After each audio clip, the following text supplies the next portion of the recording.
সবাইকে স্বাগত জানাচ্ছি। আমি ফিরোজ তোহার। শুরুতেই সংবাদ শিরোনাম। বাংলাদেশের সর্বশেষ গুরুত্বপূর্ণ আপডেট সংবাদে আপনাকে স্বাগত। শুরুতেই সংবাদ শিরোনাম, পরে বিস্তারিত। শুরুতেই জানিয়ে দিব সীমান্তে নানকের আত্মগোপনের গুঞ্জন, যা জানালেন সেই বাড়ির মালিক এবং প্রশাসন। মৌলভীবাজার জুড়ি উপজেলায় বাংলাদেশ ভারত সীমান্ত দিয়ে আওয়ামী লীগের সভাপতিমণ্ডলীয় সদস্য এবং সাবেক এমপি জাহাঙ্গীর কবির নানক ভারতে পালিয়ে যাচ্ছেন এমন খবর দিনভর ছিল আলোচনার কেন্দ্রবিন্দুতে।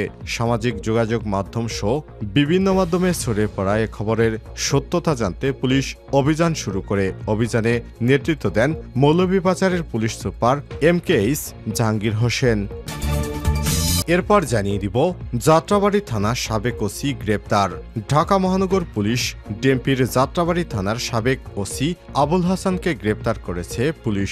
বৈষম্য বিরোধী ছাত্র আন্দোলন চলাকালে রাজারবাগ পুলিশ লাইন্সের উপপরিদর্শক মোহাম্মদ ময়নাল হোসেন ভূঁইয়ার ছেলে ইমাম হাসান তাইমকে গুলি করে হত্যার ঘটনায় তাকে গ্রেপ্তার করা হয়েছে।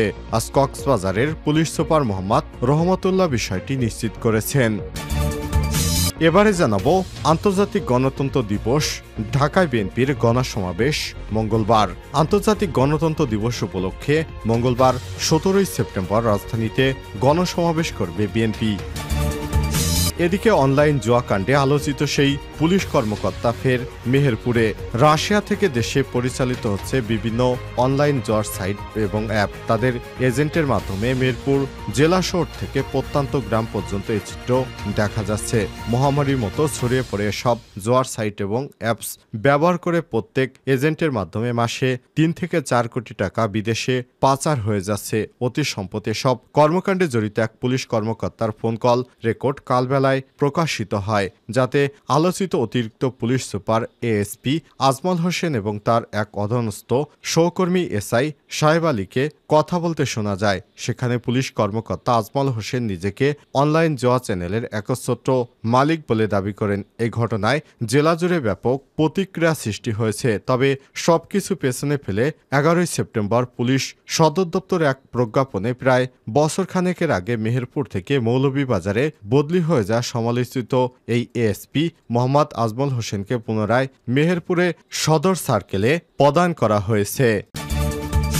জানিয়ে দিব ট্রাফিক সমস্যার সমাধান খুঁজতে বললেন অন্তর্বর্তীকালীন সরকারের প্রধান উপদেষ্টা প্রফেসর ডক্টর মোহাম্মদ ইউনূস। এবং সর্বশেষ জানিয়ে দিব মঙ্গলবারের কর্মসূচি নিয়ে সার্জিসের বার্তা। ছাত্র জনতার সঙ্গে মতবিনিময় কর্মসূচি শুরু করেছে বৈষম্য বিরোধী ছাত্র আন্দোলনের কেন্দ্রীয় সমন্বয়কেরা। এরই ধারাবাহিকতায় মঙ্গলবার কর্মসূচি নিয়ে বার্তা দিয়েছেন সাজিস আলম। সোমবার 9 সেপ্টেম্বর রাতে ফেসবুকে একটি স্ট্যাটাস দেন তিনি। সাজিস আলম বলেন, নারায়ণগঞ্জের সংগ্রামী সহযোদ্ধাদের সঙ্গে আগামীকাল অর্থাৎ মঙ্গলবার দেখা হচ্ছে ইনশাল্লাহ।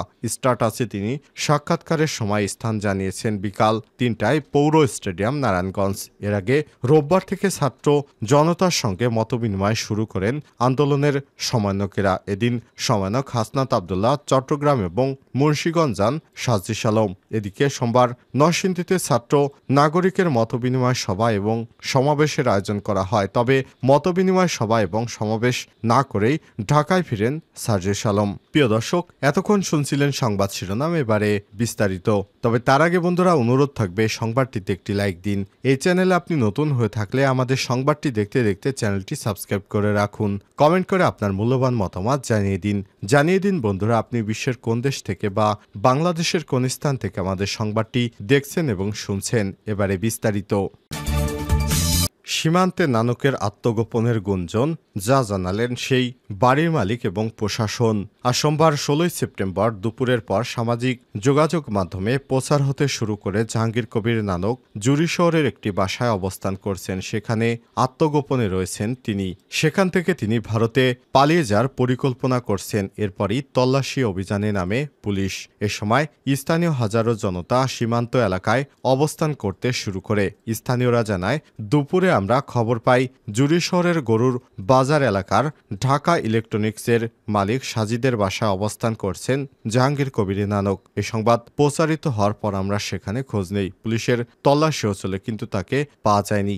বিকেলে জুরির ফুলতলা ইউনিয়নের বটুলি সীমান্ত এলাকায় পুলিশ এবং স্থানীয় জনতা অবস্থান করে তল্লাশি করে, তবে তাকে খুঁজে পাওয়া যায়নি। এ বিষয়ে জানতে চাইলে বাসার মালিক সাজিদ জানান, তার বাসায় যিনি আসছেন তিনি জাহাঙ্গীর কবির নানক নয়, তার মামা শ্বশুর। ওনার নাম জাহাঙ্গীর হয় মানুষের মাঝে ভুল বার্তা পৌঁছে গেছে।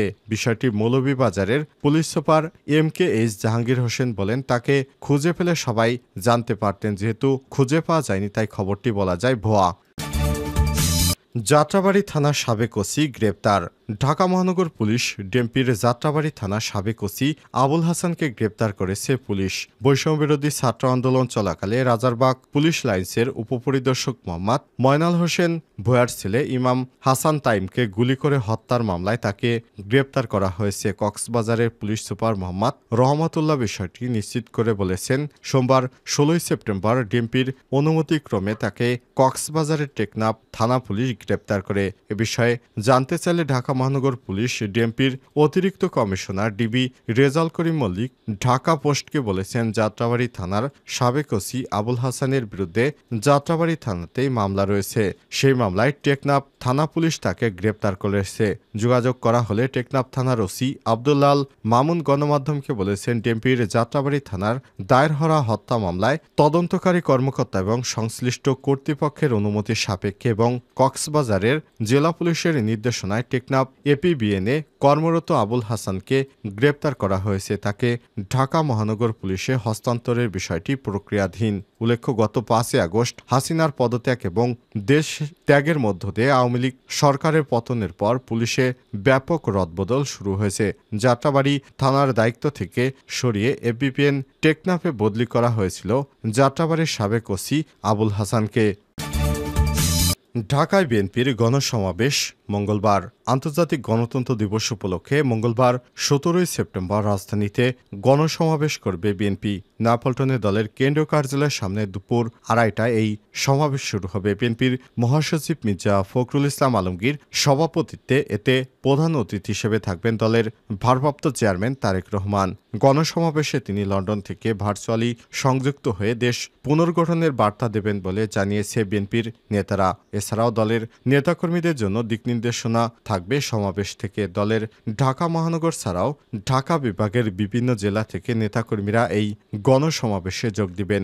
বিএনপির প্রচার সম্পাদক সুলতান সালাউদ্দিন টুকু, ঢাকা মহানগর উত্তরের সদস্য সচিব আমিনুল হক, দক্ষিণের সদস্য সচিব তানভীর আহমেদ রবিনের যৌথ সঞ্চালনায় গণসমাবেশে বিএনপির জাতীয় স্থায়ী কমিটির সদস্যরা সহ সিনিয়র নেতারা বক্তব্য রাখবেন। আন্তর্জাতিক গণতন্ত্র দিবসে রোববার 15 সেপ্টেম্বর নয়াপল্টনে এই সমাবেশ অনুষ্ঠিত হওয়ার কথা থাকলেও বৈরী আবহাওয়ার কারণে তা পিছিয়ে 17 সেপ্টেম্বর দিন ধার্য করে বিএনপি। এদিকে গণসমাবেশের মঞ্চ তৈরির কাজ চলছে। কাজের অগ্রগতি দেখতে আজ সোমবার বিকেল 4:45টার দিকে নয়াপল্টনে যান গণসমাবেশে আয়োজনের দায়িত্বপ্রাপ্ত বিএনপির জাতীয় স্থায়ী কমিটির সদস্য অধ্যাপক ডক্টর AZM জাহিদ হোসেন এবং যুগ্ম মহাসচিব হাবিবুন্নবী খান সোহেল।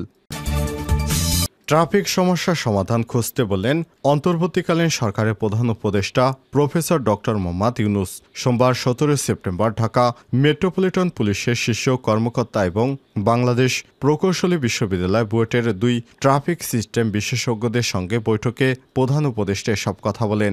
এ সময় তিনি বলেন, আমাদের যানজট কমাতে হবে, অবিলম্বে এর সমাধান খুঁজে বের করতে হবে। ট্রাফিক পুলিশকে যানজট বিরোধী কিছু পাইলট স্কিম গ্রহণ করতে হবে। বুয়েটের বিশেষজ্ঞদের অন্তত একটি রাস্তায় তাদের শিক্ষার্থীদের সহায়তায় কিছু ঘরোয়া সমাধান খুঁজে বের করতে বলা হয়েছে। তাদের স্থানীয় দক্ষতা ব্যবহার করে সিগন্যালিং সিস্টেম ঠিক করতে বলা হয়েছে। বৈঠকে প্রেজেন্টেশন দেন বুয়েটের পরিবহন এবং ট্রাফিক সিস্টেম বিশেষজ্ঞ অধ্যাপক মোয়াজ্জেম হোসেন। তিনি বলেন, শুধু ঢাকা শহরে যানজটে প্রতি বছর দেশের অন্তত 40,000 কোটি টাকা লোকসান হয়। ডিএমপির অতিরিক্ত কমিশনার ট্রাফিক নাজমুল হাসান বলেছেন, সম্প্রতি সপ্তাহগুলোতে আরও ট্রাফিক পুলিশ মোতায়েন করার পর ট্রাফিক পরিস্থিতি উন্নতি অব্যাহত রয়েছে। আগামী সপ্তাহের শেষ নাগাদ সম্পূর্ণ মোতায়েন আশা করা হচ্ছে। বৈঠকে আরও বক্তব্য রাখেন প্রধান উপদেষ্টা বিশেষ সহকারী লেফটেন্যান্ট জেনারেল অবসরপ্রাপ্ত আব্দুল হাফিজ